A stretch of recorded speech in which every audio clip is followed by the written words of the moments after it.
Deputy commissioner Solan, SP Baddi और यहाँ हमारे बीच में श्री खुराना जी, राजेश जी,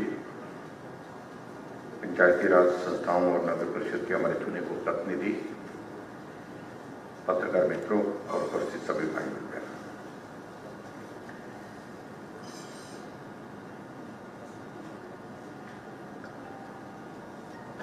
हमारे साथ में स्वास्थ्य सचिव भी हमारे बीच में है उपस्थित जी, जिन्होंने आपके सामने बात कही है। मित्रों, बहुत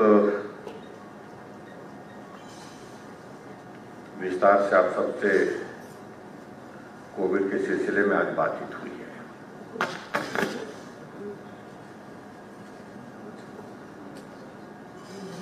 सचमुच में हम सबके लिए बहुत दुखद विषय है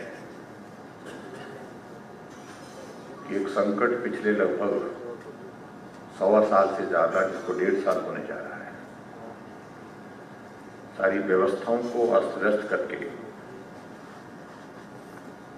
हमारे सामने खड़ा है और अभी तक भी वो जाने का नाम नहीं ले रहा है, जिसको हम कोविड-19 बोलते हैं।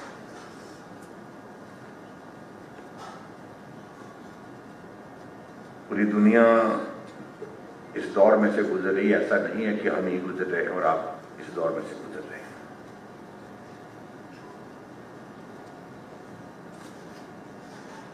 लेकिन इस दौर में सबसे बड़ी बात यह है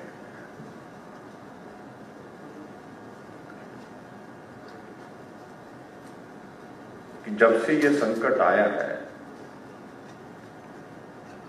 भारत ने बहुत मजबूती के साथ इसका सामना किया है और हिमाचल प्रदेश ने भी बहुत मजबूती के साथ सामना किया है।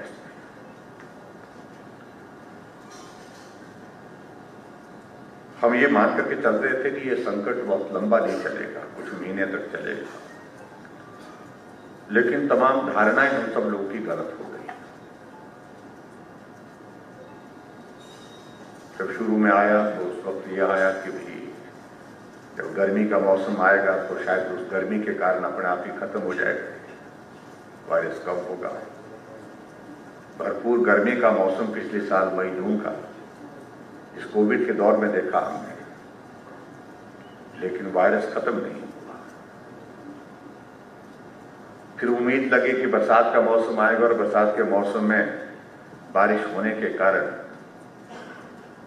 उस पर असर आएगा, लेकिन फिर भी उससे असर नहीं आया।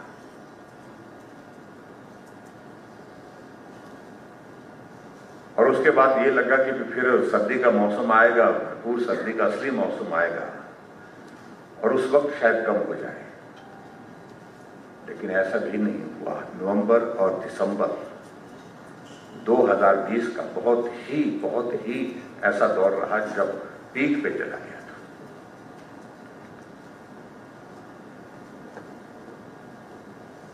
और फिर हम ये मान करके चल रहे थे कि चलो थोड़ा बहुत अब ये चलता रहेगा, लेकिन खत्म हो जाएगा।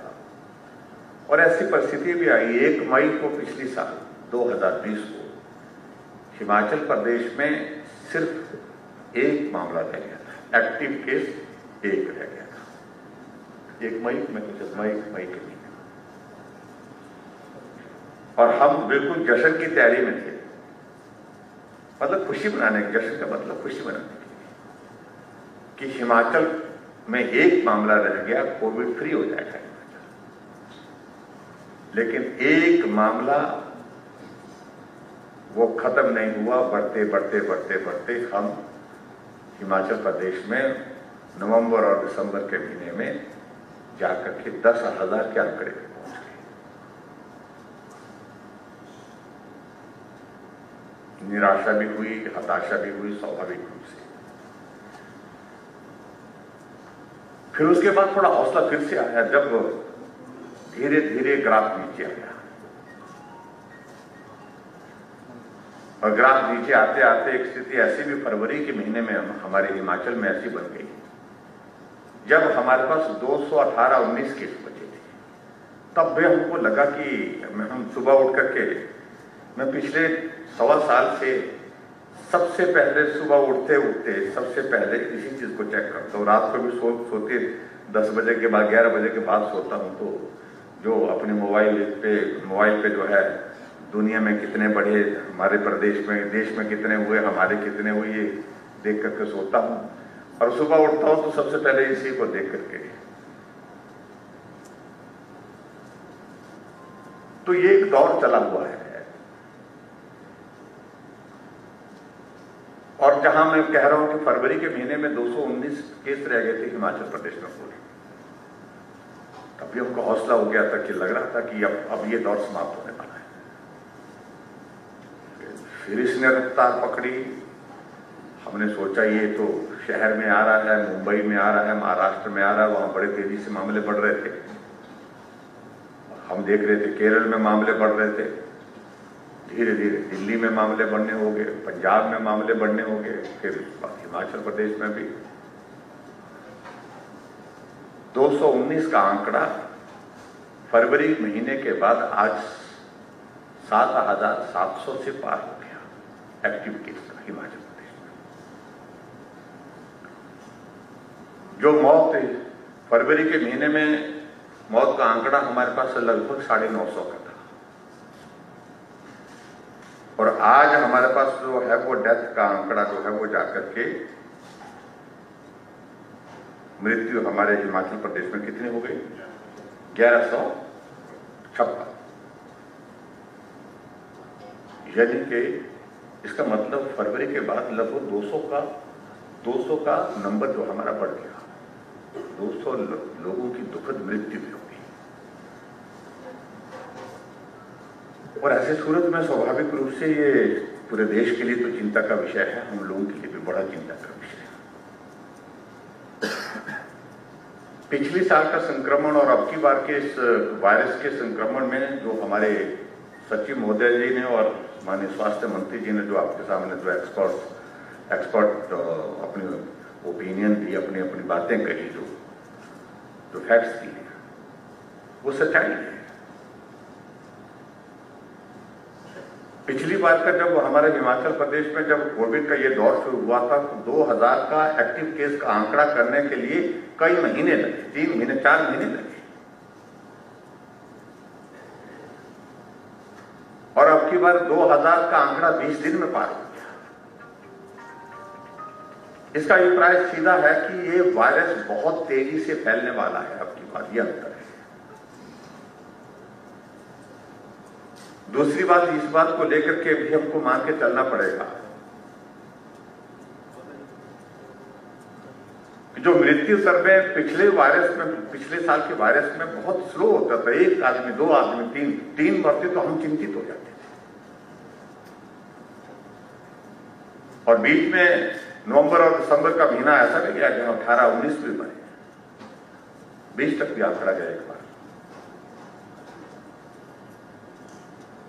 लेकिन अभी इस दौर में हम देख रहे हैं, उसके बाद वो दौर समाप्त हो गया। फिर समाप्त के यानी कि बहुत नीचे आ गया।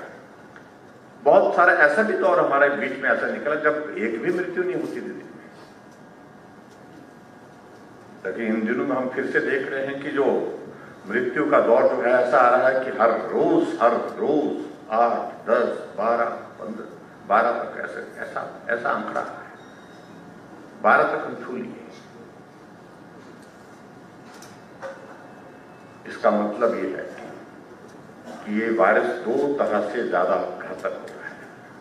एक, इसका संक्रमण बहुत तेजी से फैल रहा है, और दूसरा, इस वायरस के कारण लोगों की मृत्यु भी बहुत तेजी से हो रही है। ये दोनों चीजें वाली चिंता का विषय है।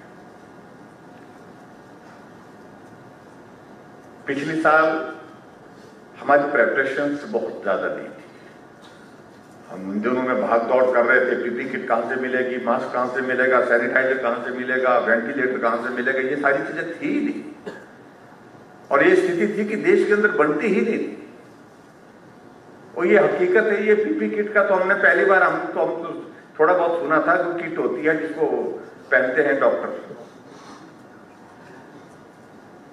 जब ये वायरस आया तो मालूम पड़ा ये पीपी किट होती कहां, बनती कहां है, तो मालूम पड़ा ये बनती भी वहां से जहां से वायरस आया हुआ है। देश के अंदर बनती ही नहीं थी, ऐसी स्थिति थी।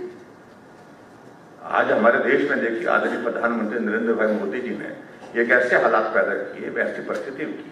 उन्होंने कहा कि क्या नहीं कर सकता ये देश, 135 करोड़ का ये देश सब कुछ कर सकता है। पीपी किट भारत में आज निर्मित हो रही है, अपनी आपूर्ति तो पूरी कर रही है, कर रहा है भारत, लेकिन अपने देश से बाहर भी भेज रहा है। N95 भारत में बहुत कम बनता था, ना के बराबर बनता था। आज हमारे भारत में N95 की कमी ही नहीं है।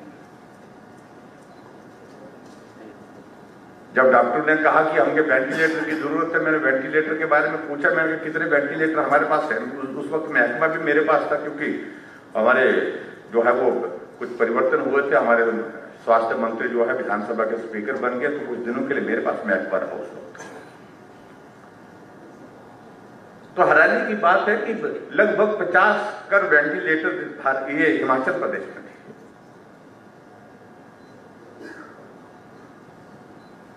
और जब हमारी वीडियो कॉन्फ्रेंस सभी मुख्यमंत्री की हो रही थी प्रधानमंत्री जी के साथ, तो हमने उनके सामने ये विषय रखे और आदरणीय प्रधानमंत्री जी ने 500 वेंटिलेटर एक साथ भेजे हिमाचल। 500 वेंटिलेटर एक साथ हिमाचल भेजे। इसलिए पिछली बार की और अब की बार में जो अंतर है कि उस वक्त हम अनुभव की दृष्टि से भी बहुत पीछे थे, और अनुभव के अतिरिक्त हमारे पास व्यवस्थाएं भी उस तरह की नहीं थी। 2.5 लाख लोग इस हिमाचल के भारत के दूसरे स्थानों में फंसे हुए थे। अलग तरह का संकट था।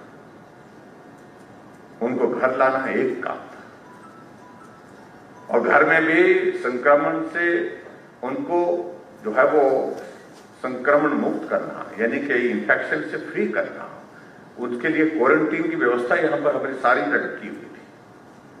इस इलाके में नालागढ़ के इलाके ने बहुत महत्वपूर्ण भूमिका, सोलन के इलाके ने बहुत महत्वपूर्ण भूमिका निभाई। जो बाहर से आ रहे थे यही उतरते थे, यही हम उनकी ठहरने की व्यवस्था करते थे, क्वारंटीन करके भेज देते।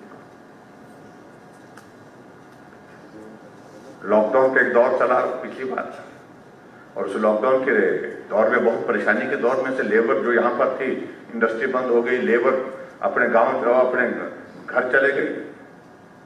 घर जाने के लिए जब गाड़ी नहीं मिली तो पैदल चलना शुरू कर दिया। वो बहुत अलग तरह का दृश्य था।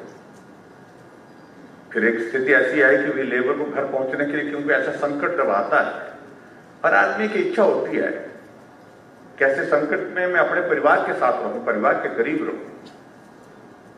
तो ऐसी स्थिति उस वक्त आई तो बहुत सारे लोग चले गए, सब कुछ ठप हो गया था। लेकिन अब की बार वो अंतर है कि वो सारी चीजें उस तरह की नहीं है, लॉकडाउन नहीं है। भले ही वायरस है, लेकिन फिर भी लोग काम कर रहे हैं, हिम्मत करके काम कर रहे हैं, सावधानी के साथ काम कर रहे हैं, क्योंकि हमारे लिए बहुत आवश्यक है कि वायरस तो है, ये भी हकीकत है, लेकिन जिंदगी भी है, ये भी हकीकत है। जिंदगी के लिए जो है काम बहुत जरूरी है, परिवार को पालने के लिए रोजगार बहुत जरूरी है।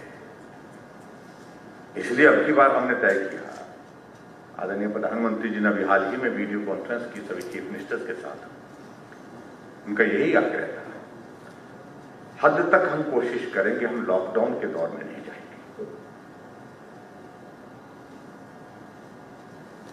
क्योंकि देश की आर्थिकी बहुत ज्यादा प्रभावित हुई है इस वायरस के कारण। और ज्यादा प्रभावित ना हो, इस बात को सुनिश्चित करने के लिए हमको काम करने की जरूरत है। इसलिए उन्होंने सभी मुख्यमंत्री को कहा कि लॉकडाउन की स्थिति ना आए, हम लोगों को, समाज को तैयार करें इस सारी चीज के लिए, कि हम मजबूती के साथ करें, मजबूती के साथ सावधानियों का पालन करें। और पिछली बार के और अब के संकट में जब हम इस तरह से आप लोगों के साथ इंटरेक्ट करने के लिए, बातचीत करने के लिए आए, उसकी एक वजह ये भी है। अभी मैंने कुछ दिन पहले जो पंचायती राज संस्थाओं को जो हमारे चुने वो प्रतिनिधि हैं, उनके साथ जो है 3600 के ज्यादा जो हमारे, उनके साथ मेरी वीडियो कॉन्फ्रेंस हुई है। काफी लंबी हमने बातचीत की है। पंचायत के चुने हुए प्रतिनिधियों से हमने इसी बात के लिए कहा कि ये संकट है और इस संकट के नाते जनप्रतिनिधि अपनी पंचायत का नुमाइंदा होता है और इसलिए उसको अपने क्षेत्र में काम करना, अपनी पंचायत में काम करना है, लोगों के लिए काम करना है। पिछली बार हमने एक कॉन्फ्रेंस की थी और उस कॉन्फ्रेंस के माध्यम से एक हमने संदेश दिया वीडियो के माध्यम से, तो हिमाचल प्रदेश की सारी पंचायतें खड़ी उस मसले को लेकर कि हम काम करेंगे। और उस वक्त तो लॉकडाउन का दौर था, तो लॉकडाउन के दौरान हमने देखा पंचायत के प्रतिनिधि जाकर के पंचायत के लोग जो भूखा है उसको खाना दे रहे हैं, जिसके घर में राशन नहीं है उसको राशन दे रहे हैं, जिसको हॉस्पिटल ले जाना है उसको हॉस्पिटल ले जाकर के उसकी मदद कर रहे हैं।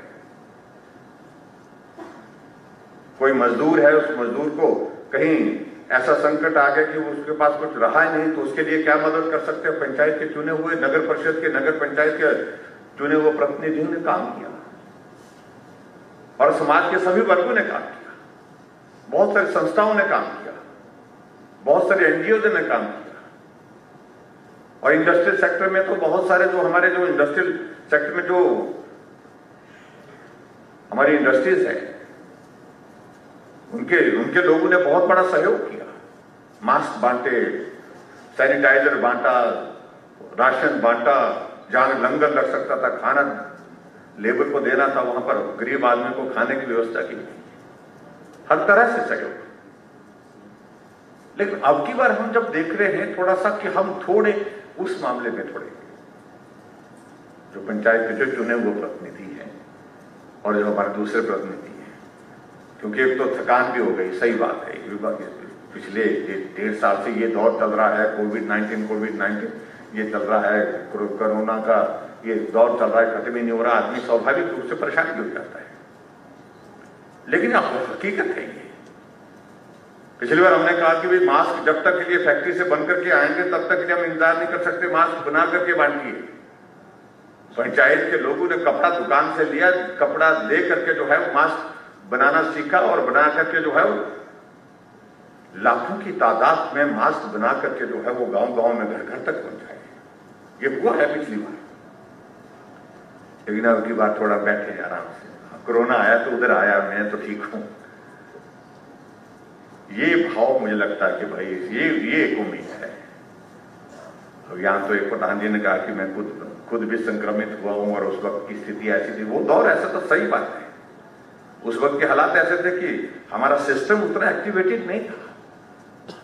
आज हमारा सिस्टम सारा फोकस होकर के एक्टिवेटेड है, वो सारा हर एक चीज को लेकर के काम कर रहे हैं। इसलिए आज हमने कहा कि हमने जहां तक डिस्ट्रिक्ट का रिव्यू करना है वो डिस्ट्रिक्ट का रिव्यू भी किया, और हम यहाँ डिस्ट्रिक्ट में हम देख रहे हैं कि एक्टिव केस हमारे लगभग 1300 के लगभग है, 1337 के लगभग एक्टिव केस है। और 1337 में से इस बात को हम देख रहे हैं कि 1380 केस टोटल है यहाँ पर बताए गए, और 1380 केस में से 1337 यानी कि 1337 केस जो है वो होम आइसोलेशन है, यानी कि वो अपने घर में, वो टेस्ट में पॉजिटिव हुए लेकिन उसके बावजूद हॉस्पिटल नहीं गए, घर में। हॉस्पिटल जाने वालों की संख्या थोड़ी है, जिनको ज्यादा परेशानी होगी, सांस लेने में परेशानी होगी, जिनको उम्र ज्यादा है, किसी को शुगर है, किसी को बीपी है, किसी को और सारी कोमॉर्बिडिटीज हैं जिसके कारण उनको हॉस्पिटल ले जाने के लिए तुरंत ले जाना पड़ा, उनकी स्थिति खराब होगी। लेकिन हमारे लिए चिंता का विषय है, हॉस्पिटल में एक व्यवस्था है, वहां डॉक्टर्स हैं, पैरामेडिकल स्टाफ है, नर्सिस हैं, सब लोग हैं, वहां का ट्रीटमेंट का एक प्रोटोकॉल है, उस प्रोटोकॉल के तहत वहां ट्रीटमेंट कर रहे हैं। लेकिन हमारे लिए ज्यादा चिंता का विषय है जो हमारा 1380 में से 1337 जो है इस जिले के अंतर्गत जो है वो गांव में है, घर में है, एक्टिव है, मतलब इसमें पॉजिटिव आए हैं लेकिन उसके बावजूद अपना ट्रीटमेंट करने के लिए हॉस्पिटल नहीं घर में करते हैं।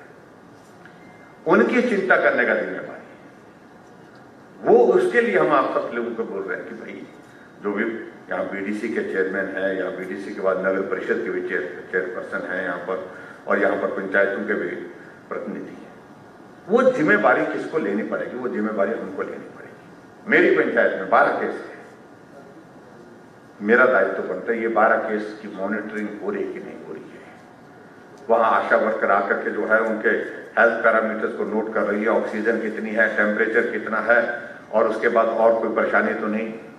अगर किसी को परेशानी होती है तो मेरी जिम्मेवारी बनती है कि मैं उसमें कैसे मददगार बनूं, मैं एम्बुलेंस के लिए तुरंत बोलूं और एम्बुलेंस में लेकर जाकर के हॉस्पिटल में पहुंचाऊं। और कोई ऐसा कोई परिवार है जिसका ऐसे भी परिवार है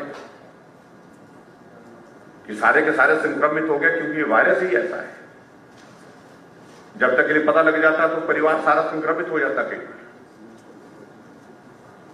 अगर ऐसी परिस्थिति है तो उस परिवार में कम से कम जो वहां पर जरूरतें हैं उन जरूरतों को पूरा करने के लिए बाहर से मदद करें। अब हमारे ही इलाके में एक जगह ऐसा हो गया कि परिवार के 4 सदस्य थे, चारों के चारों जो है वो कोविड में पॉजिटिव टेस्ट में आए।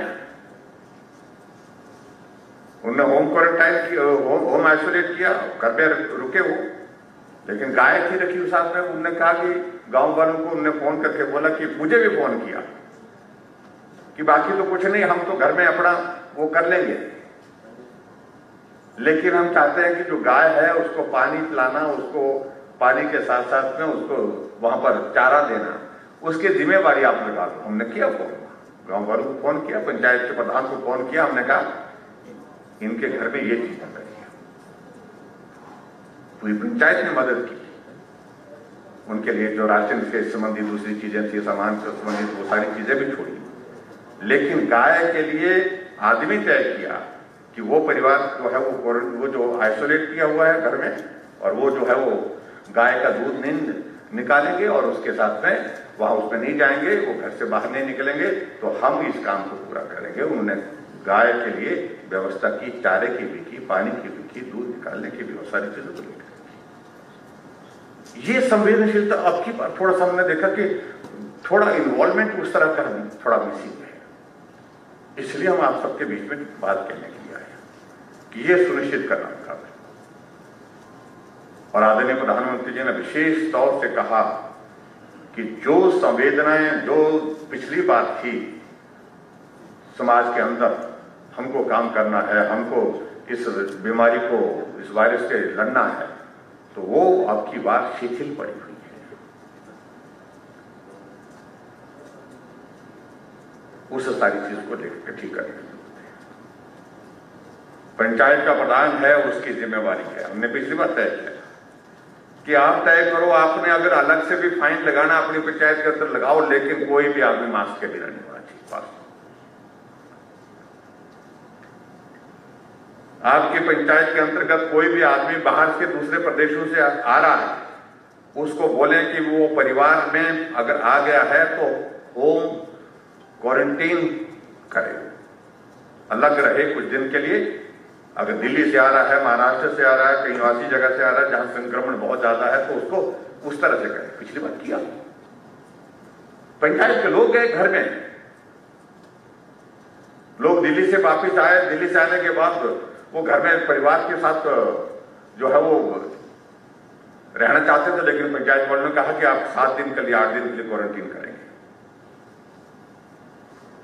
कई जगह घरों में व्यवस्था नहीं थी, घर का रास्ता एक था, घर में टॉयलेट एक था, और क्वारंटीन कैसे होना? घर के अंदर परिवार भी थे। पंचायत के लोगों ने कहा कि हम आपके लिए व्यवस्था करते हैं। उन्होंने जाकर के वहां पर उस कम्युनिटी सेंटर में ठहराए, उन्होंने जाकर के उनको कई जगह ऐसे युवक मंडल के भवन में ठहराया, महिला मंडल के भवन में ठहराया, और जाकर के उनके खाने की, रहने की चिंता की। क्वारंटाइन, वो पॉजिटिव नहीं थे टेस्ट में, लेकिन वो बाहर से आए थे। यहां तक किया पिछली बार। अब की बार पंचायत के आदमी, पंचायत के प्रधान बने हैं, नए बने, ताजे बने हैं, वो जोश जो है वो थोड़ा कम है। हम ये नहीं कह रहे हैं, लेकिन आप जा करके उनको गाइड करें।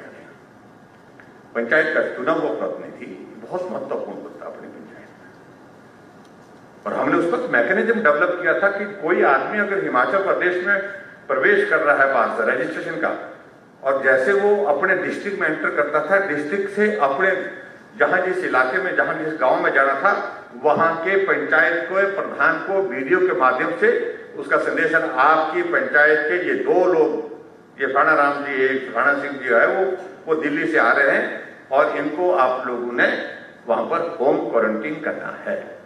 करते थे, किया, तब जाकर के हमने हिमाचल को काफी हद तक बचाया उस संकट में। और अब की बार का ये संकट, हम कह रहे हैं कि ये संकट पीछे से कम नहीं है, पीछे से ज्यादा है। संक्रमण तेज है, मृत्यु दर बहुत ज्यादा तेज है, और ऐसी परिस्थिति में भाई हमको बहुत सावधान होना पड़ेगा। इसमें हम आप सबकी भूमिका चाहते हैं, इसलिए हमने आपकी इसमें आप लोगों को भी बुलाया है। अपने अपने स्थान पर, अपने अपनी जगह जिस रूप में आप मदद कर सकते हैं आपको करनी है। और इसी तरह से खासतौर से ये इलाका हमारा जो है बद्दी नालागढ़ का, ये ऐसा इलाका है जहां पर बहुत बड़ी तादाद में जो हमारे जो इंडस्ट्री में जो काम करने के लिए लोग आते हैं, वो दूसरे एडजॉइनिंग स्टेट के भी आते हैं, जाते हैं, आते हैं, ये दौर चला रहता है।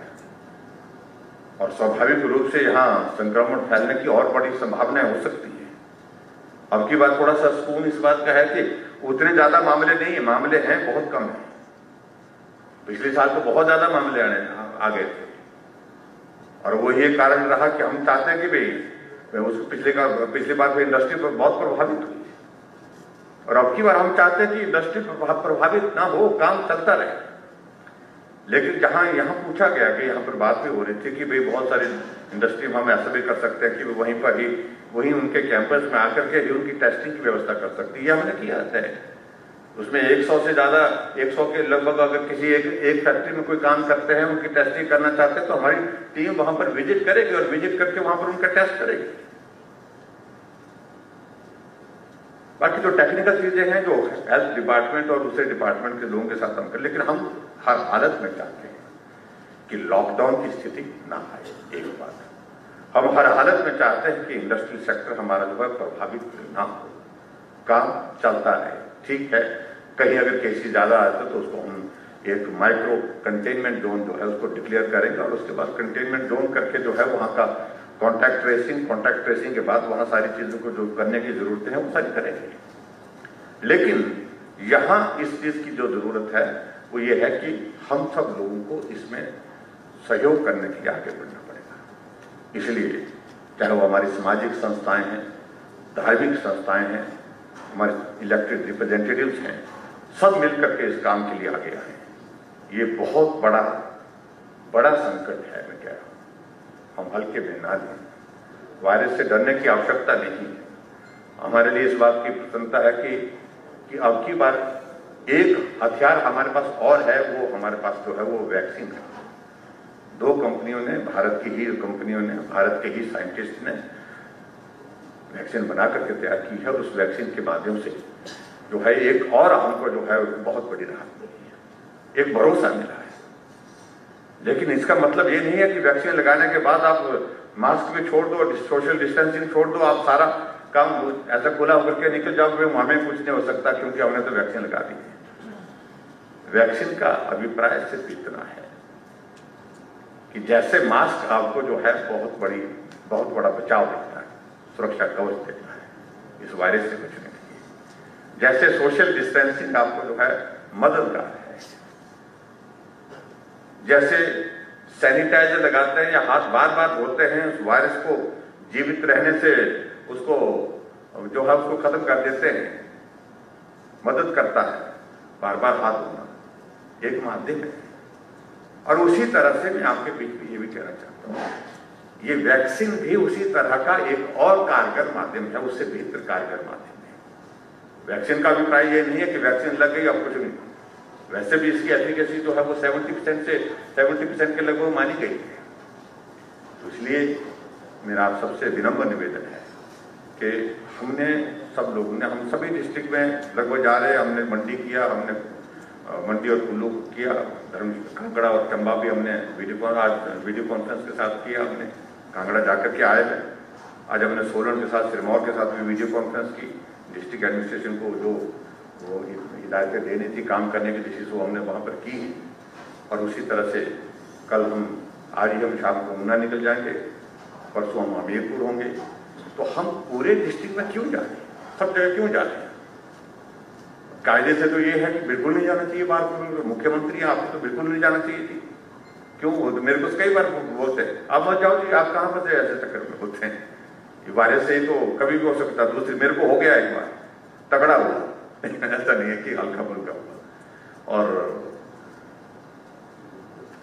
जिसको हुआ है वो उसके बाद दोबारा नहीं होगा इसकी गारंटी नहीं है। कईयों को हो गया दोबारा, और हम भी ये मान के चले हैं कि ऐसी स्थिति भी आएगी। लेकिन इसलिए निकले कि भाई लोगों के बीच में जाकर के जब हम घर एक जगह से बैठ करके संदेश देंगे उसका असर नहीं होगा। जब आप लोगों के बीच में आकर के यहाँ पर हम बात करेंगे, आप हमारी बात सुनेंगे, हम आपकी बात सुनेंगे, उसके बाद हम सब लोग मिलकर के एक टीम के नाते काम में जुटेंगे, तो असर तब होगा। इसलिए कहा हमने कि हम जाएंगे, छोटी छोटी मीटिंग करेंगे, सोशल डिस्टेंसिंग करेंगे, 50-40 की बैठकें करेंगे, लेकिन अपनी बात करेंगे। उसी दृष्टि से मैं आप सबके बीच में आया हूँ यहाँ। और मैं समझता हूँ कि आप सब जागरूक नागरिक हैं, और जागरूक नागरिक के साथ साथ में दायित्ववान लोग भी यहाँ पर बैठे हैं समाज के अलग अलग क्षेत्र से। तो उन सबसे मेरा विनम्र निवेदन है कि आप लोग उस भूमिका को निभाएं। मुझे बताया गया कि राधा स्वामी के ऑर्गेनाइजेशन की ओर से भी यहाँ पर कोई आए होंगे मीटिंग में। उनका भी मैं धन्यवाद करता हूँ कि उन्होंने बहुत बड़ी मदद की है, बहुत बड़ा सहयोग दिया है लगातार पिछले से। तो इसलिए मेरा आप सबसे भी निवेदन है कि हम सब लोग इस वायरस के इस दौर को जो है वो गंभीरता से लें, और गंभीरता से लेने के साथ साथ इस लड़ाई को लड़ने के लिए गंभीर हों। जो भी मुझसे बन पाता है अपने दायित्व को निभाते हुए मैं करूँगा, ये भाव सबके मन में आना चाहिए। इस भाव के साथ आप लोग सब काम करेंगे। आप सब लोग सकुशल रहें, स्वस्थ रहें, आपका परिवार भी, आपके सारे लोग भी। और ऐसी कामना के साथ आज की इस मीटिंग में आप सब लोग आए। आप सबका बहुत बहुत धन्यवाद। नमस्कार, जय हिंद।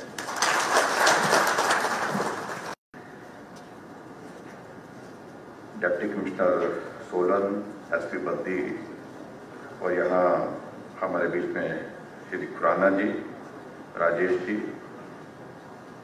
पंचायती राज संस्थाओं और नगर परिषद के हमारे चुने हुए प्रतिनिधि, पत्रकार मित्रों और उपस्थित सभी भाई बहन,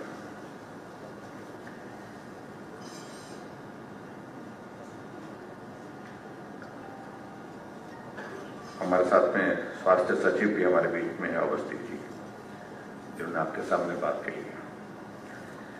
मित्रों, बहुत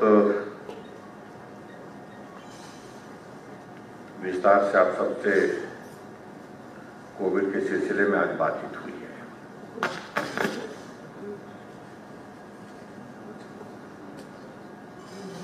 सचमुच में हम सबके लिए बहुत दुखद विषय है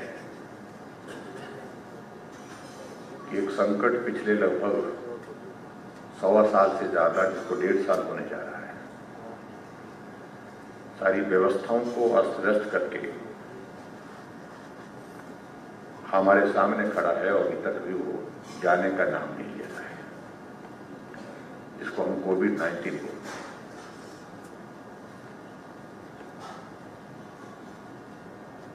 पूरी दुनिया इस दौर में से गुजर रही है। ऐसा नहीं है कि हम ही गुजर रहे हैं और आप इस दौर में से गुजर रहे हैं।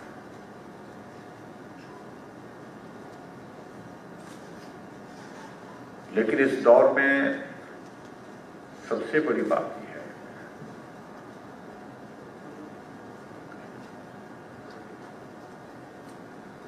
कि जब से ये संकट आया है, भारत ने बहुत मजबूती के साथ इसका सामना किया है, और हिमाचल प्रदेश ने भी बहुत मजबूती के साथ सामना किया है।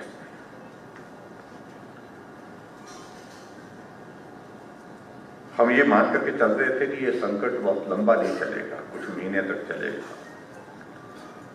लेकिन तमाम धारणाएं हम सब लोगों की गलत हो गई। जब शुरू में आया तो उस वक्त यह आया कि भाई जब गर्मी का मौसम आएगा तो शायद उस गर्मी के कारण अपने आप ही खत्म हो जाएगा, वायरस कम होगा।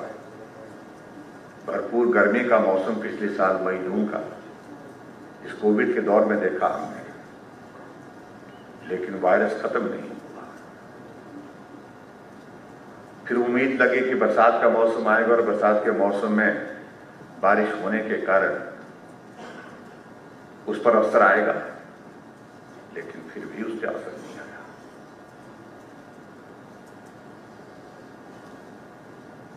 और उसके बाद ये लगा कि फिर सर्दी का मौसम आएगा, भरपूर सर्दी का असली मौसम आएगा और उस वक्त शायद कम हो जाए, लेकिन ऐसा भी नहीं हुआ। नवंबर और दिसंबर 2020 का बहुत ही ऐसा दौर रहा जब पीक पे चला गया था।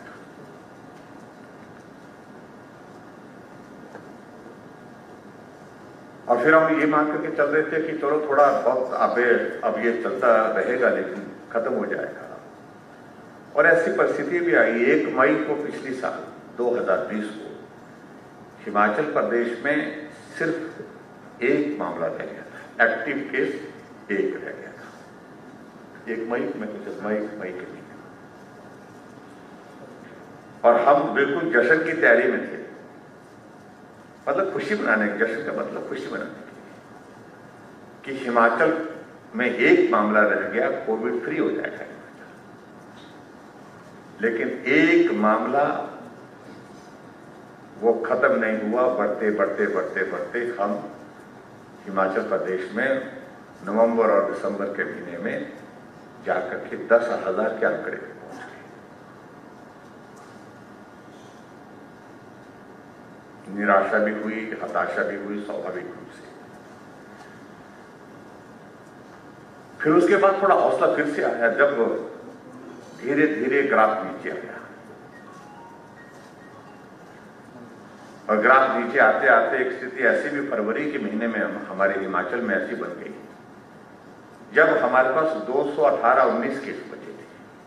तब भी हमको लगा कि हम सुबह उठ करके, मैं पिछले 1.25 साल से सबसे पहले सुबह उठते सबसे पहले इसी चीज को चेक करता हूँ। रात को भी सोते 10 बजे के बाद 11 बजे के बाद सोता हूँ, तो जो अपने मोबाइल पे जो है दुनिया में कितने बढ़े, हमारे प्रदेश में देश में कितने हुए, हमारे कितने हुए, ये देख करके सोता हूँ। और सुबह उठता हूं तो सबसे पहले इसी को देख करके, तो ये एक दौर चला हुआ है। और जहां मैं कह रहा हूं कि फरवरी के महीने में 219 केस रह गए थे हिमाचल प्रदेश में पूरे, तभी हमको हौसला हो गया था कि लग रहा था कि अब ये दौर समाप्त होने वाला है। फिर इसने रफ्तार पकड़ी। हमने सोचा ये तो शहर में आ रहा है, मुंबई में आ रहा है, महाराष्ट्र में आ रहा है, वहां बड़े तेजी से मामले बढ़ रहे थे। हम देख रहे थे केरल में मामले बढ़ रहे थे, धीरे धीरे दिल्ली में मामले बढ़ने हो गए, पंजाब में मामले बढ़ने हो गए, फिर हिमाचल प्रदेश में भी 219 का आंकड़ा फरवरी महीने के बाद आज 7,700 से पार हो गया एक्टिव केस का हिमाचल प्रदेश में। जो मौत फरवरी के महीने में मौत का आंकड़ा हमारे पास लगभग 950 का था, और आज हमारे पास जो है वो डेथ का आंकड़ा जो है वो जाकर